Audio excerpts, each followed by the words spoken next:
More people in Texas die from hospital infections than die on the roads from driving.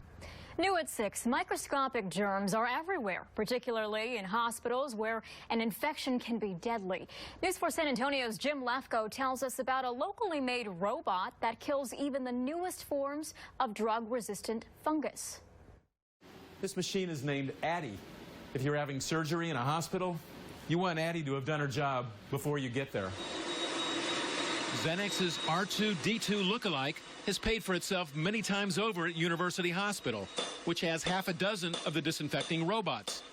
New superbugs are no match for Xenex. When there was the recent outbreak of Candidors, they used our robots and stopped those basically pathogens in their tracks.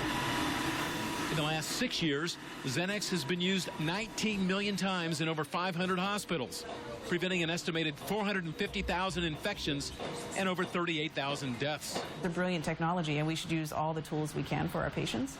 Transplant patients are particularly susceptible to infection due to the suppression of the immune system to minimize organ rejection.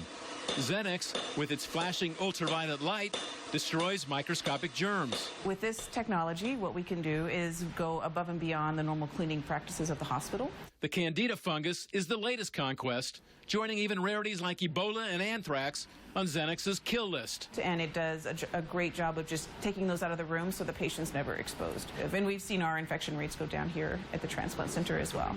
Xenex is also being implemented in police stations. LAPD just bought a machine to clean its building and also protect its officers from bacteria that had been making them and their families sick. But it's the medical environment where most of Xenex's robots, each of which has its own name, can be found. Everybody knows somebody who went to the hospital, got an infection. Sometimes they're able to recover. Oftentimes they die. Jim Lefkoe, News 4 San Antonio. And Xenex robots cost $125,000.